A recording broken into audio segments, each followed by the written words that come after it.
Okay.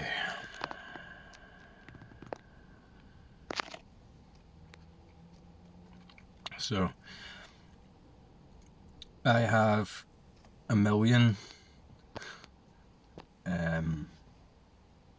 emails to respond to since I put my email and the address in the channel description. There's been a lot of people that have got in touch. Just to let you know, I will respond to them all. I've just been very, very busy over the last week or last couple of weeks, and I will be busy for the next 3 weeks or 2.5 weeks. I've got a lot of stuff to do, so I've not had the usual amount of free-ish time to respond. So I'm just going to do this video responding to comments because I find that much easier to do. But if you sent me an email and I've not got back to you, I definitely will respond to you eventually. It just might take a while. Just so you know. So, okay. We have 30 minutes or so.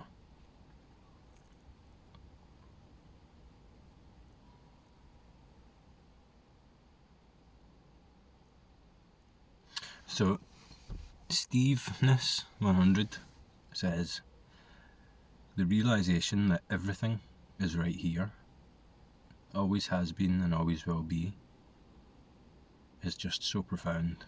Such a weight off the shoulders. It's so comforting. No one comes, no one goes. Everything just is, as it is. It's impossible for the mind to understand this because the mind is just a story based around this. This can't be touched by a word or a concept because this is no thing. So simple but only seems complicated to the mind of this video. And this was, I can't see what video that was. It is a weight off the shoulders. And it's also so strange that you can't. It really seems like you should be able to.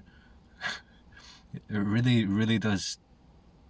See if you can relate to this. It seems so obvious. It seems like you should just be able to say it, and because it's obviously in your experience. You know, everything else in experience in the objective sense, like. I always use what I can see, and it's always a parked car. There's a blue car over there, it's this and that, it has silver handles, blah blah blah, that. You can do that with the objective world. You can do that in the subject-object context. But with this that we're talking about, you can't do that. But it really just seems like you should be able to. And fuck knows the amount of words I've spoken about this since I started doing these videos. You know, by now it should be clearly communicated, but it's not, because it can't be, like you're saying. It's a massive weight off the shoulders because you know, you don't have to get anything, and it's not like that. You no longer have to go on this journey to get something. You no longer have to fix a condition that you're in control of, because that was never happening in the first place, other than just a thought. A thought that suggests that is a real thing that's going on. And it's so hard to describe that. You know, you say that no one's coming, no one's going, you know, the experience, the manifest reality seems to, there's an element of it that seems to come into existence and then dissolve back into not being there. And in experience, it's not there. But in experience, that's also not happening. It's not coming. It's not going. That's the thought as well. Try and explain that. Try and explain that paradox. But if it's when it's clear, experientially, it's clear, and it's so strange because there's this strange sense of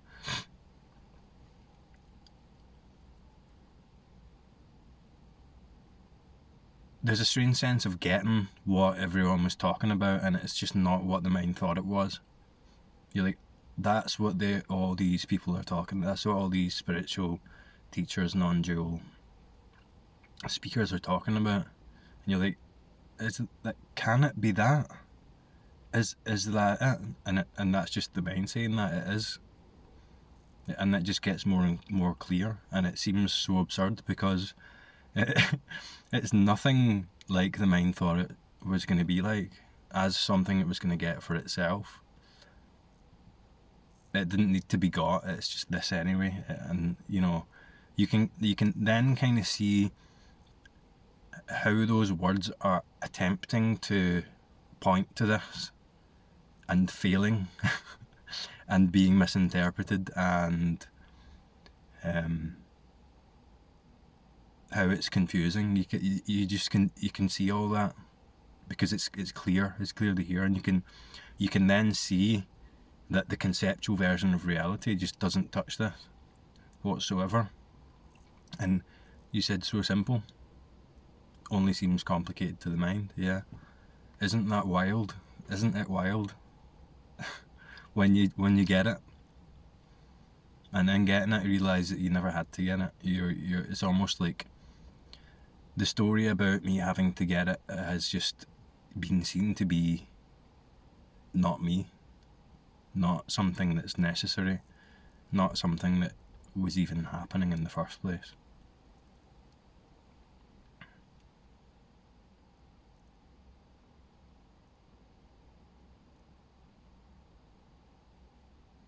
And it's so confusing when you hear things like, there's nothing here, there's no thing here, or the no thingness, or the void, or whatever. The mind makes a version of that that's not this. And all those words point to this. And this is as it is here. The way it is here. This is it. This is it. It's talking about this. It's not talking about a void somewhere else that's not this, or an experience in the future of nothingness, in the way that the mind can't even think about nothing. It can't do that.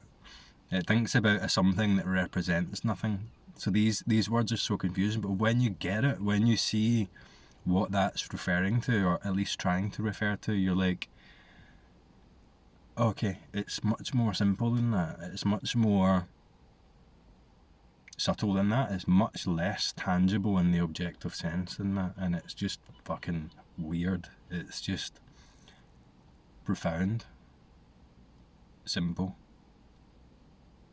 obvious, and it's not something else. It's not something else. That, for me, that subtle something elseness, that subtle suggestion of something other than this, persisted in many forms for a while, in a very, very subtle way. And it's kind of like a safety net, in a sense, for the parts of the self that want to have inherent existence, inherent separate existence. And it really is a thing to let that go. It really is something else to let that something else go. But it's simple. So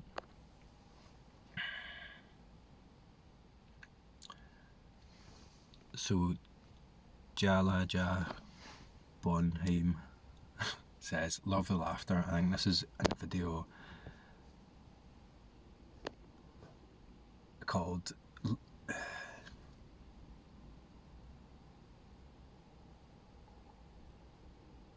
The Universe is a Joke, I think.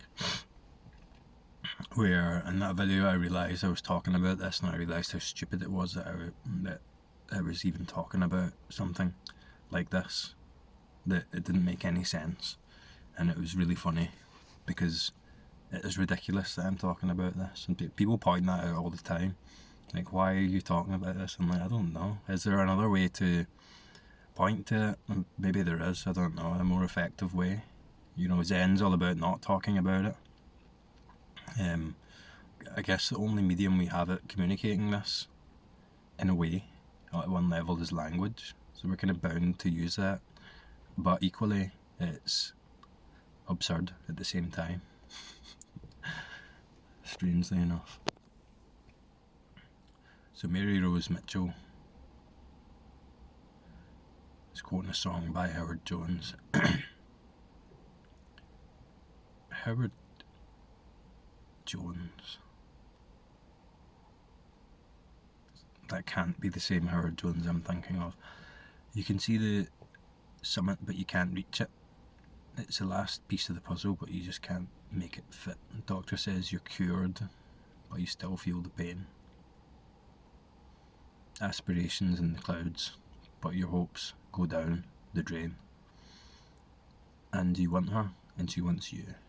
We want everyone, and you want her, and she wants you. No one is ever to blame. No one is ever to blame. And says the song could be interpreted many ways. That's okay, it's not serious. Apparent agreements and differences are just fine. Yeah, like, the interpretations are totally subjective with these things, but when this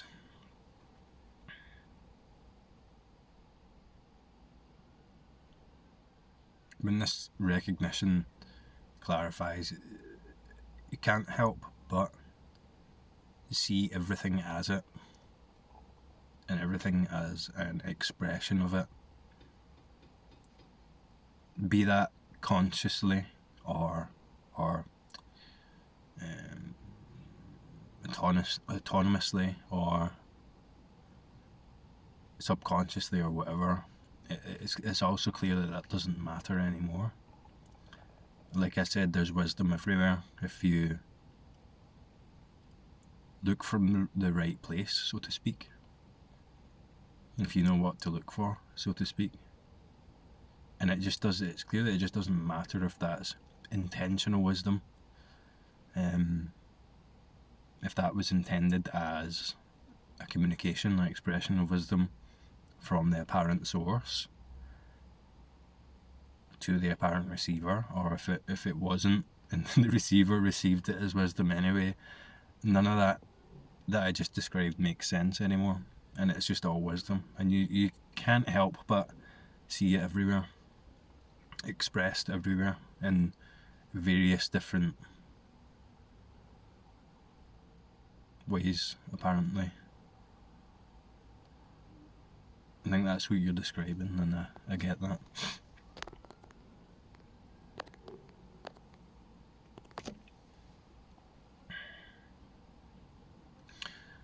Amanda Trait says, "Hi there, this is a quote by Nathan Gill that I felt really dovetails well with what you're saying here. I cropped out the video title, so I don't know what video it is, sorry. The allowing of life as it is, rather than any efforts to get rid of thought or I, or to become enlightened, allows seeking to fall naturally away. Within the play, all efforts to be rid of I merely reinforce identification with it. Yeah, resting in life as it is does not bring ordinary bodily life to an end in some magical firework display of enlightenment. Thought continues to arise, life carries on, but it is no longer burdened by the complication of the search for unity. Life is seen as the expression of wholeness, rather than as a search for it." Yeah, I get that. So I always find myself describing it in a sense of this is backwards. This isn't a linear going out into experience to find something that's going to complete you as a you. You know, it's so hard to describe. It's almost, people sometimes describe it as a turning back towards the subject. And in doing that, you're removing the complexities of the search by inverting it, by dismantling what makes it seem like this isn't already it, that this isn't already complete. And like you're saying, part of what makes it seem like that is the seeking or the search for truth or completion or enlightenment. I'm not saying that that's not necessary, because there is an element of will, there is an element of personal journey, there is an element of doing or undoing, which I guess you could see as a form of doing, that seems to be how this plays out. It seems to be required on the part of the character, or at least it manifests that way at some level, because the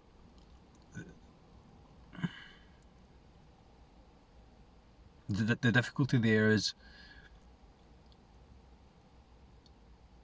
it's very slippery. It's very slippery.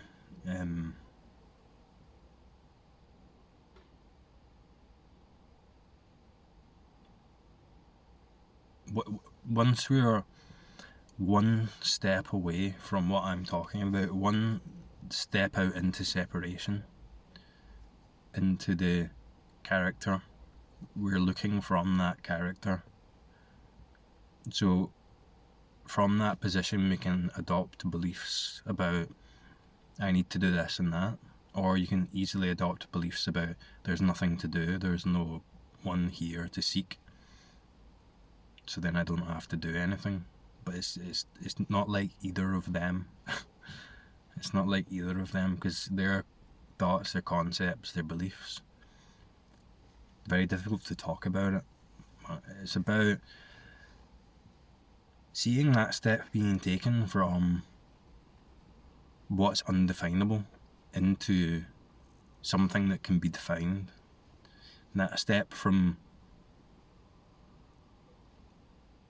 that element of reality that, say, the thought can't touch, that element of, let's say, self or identity, that you can't really call an identity as such. It's where identity manifests from, you could say.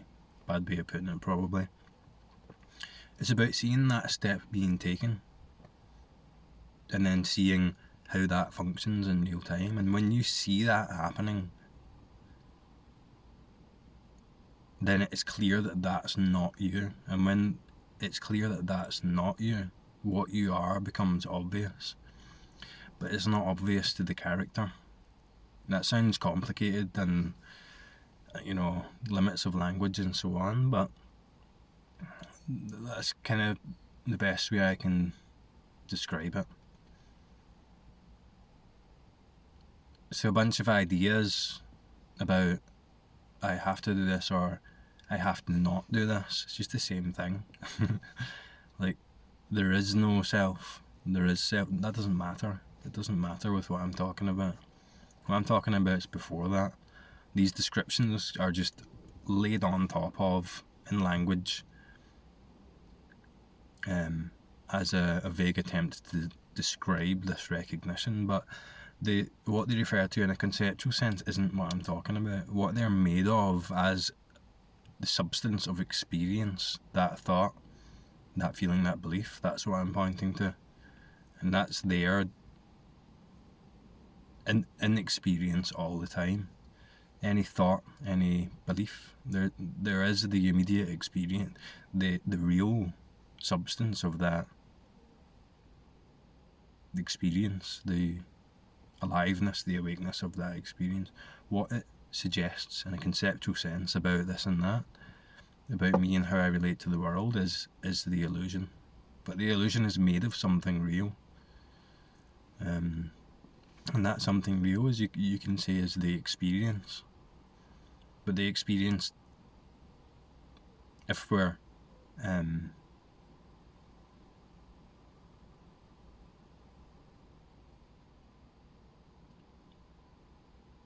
attentive, let's say, the experience is all there is.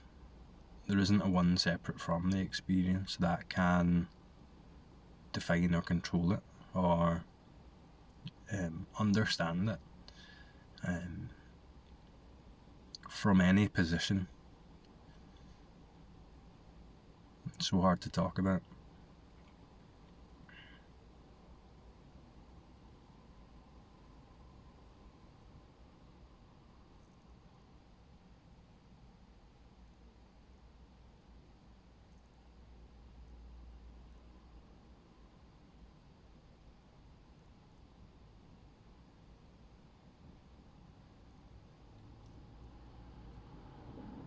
It seems like it's a continual moving away from, or at least it seems like that, what's already here. What's never not here, what doesn't come and go. What's always present, what's always presence. It's within that, what seems like a repeated or continual moving away from that into a subjective position that relates, that has ideas about what is and isn't, what needs to be done or what doesn't need to be done. Like, none of that's relevant.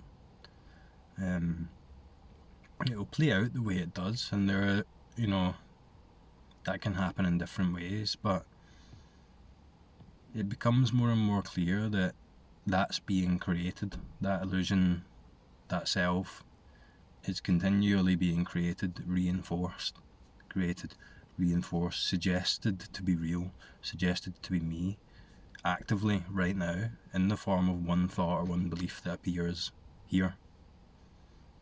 That looking at that one thought, that one belief, that one energetic pattern, that one formation of thought and what seems like feelings and stuff, watching that one step out and away from, or back and in from, just experience.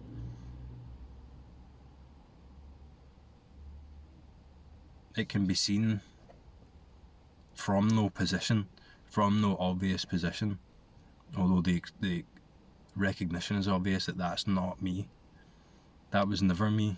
That's just a thought. That's just a pattern. And even when that recognition is clear, that pattern continues to operate. Even when there's no belief in it, that pattern continues to operate. And then it can be seen that I thought was me, let's say, was never controllable from its own position or any position, was never in control, is just a pattern. What makes it alive is this, let's say what you are, which is what that's made of. Just that limited version of it that's suggested conceptually in the thought, in the relation, in the position, in the subject, in the object relationship, is what you were taking yourself to be. And that's just not you. It's clearly just a pattern, just a thought, just a suggestion. Clearly not real in the way that it thought it was, in the way that you thought you were. If you can get a sense for that as I'm describing it immediately in your experience, just get a sense for the aliveness of life as it is right now, unqualified by any story about it or description of it or confirmation about it or story we're telling ourselves about what this is, what it means and what's happening. Just what's here. That's it. It is as simple as that. When the mind comes in to describe it or categorise it or confirm it as an awake experience or an identified experience, it can't do that. It can't do that. So then you just that's never worked. And then you just see it as such, see it as one thought that suggests a very limited version of its own reality. See it as a thought, and then just it dissolves. See it come up as a thought, it just dissolves. What are you that's here that allows that to be happening, or to be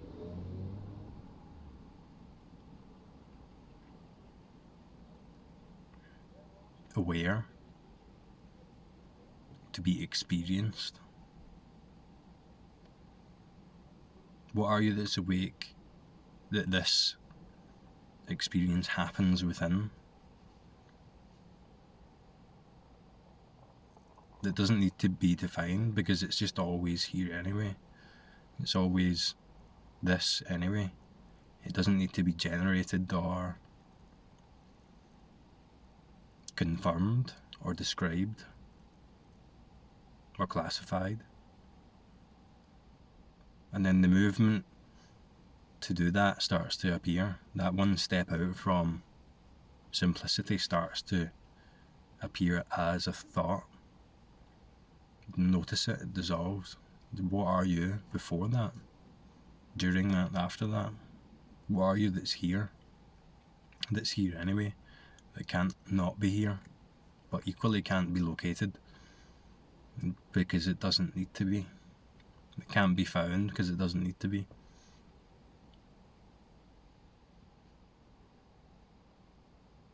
Yeah, that's what I'm pointing to. Anyway, I'm going to have to go now, but I'll talk to you next time.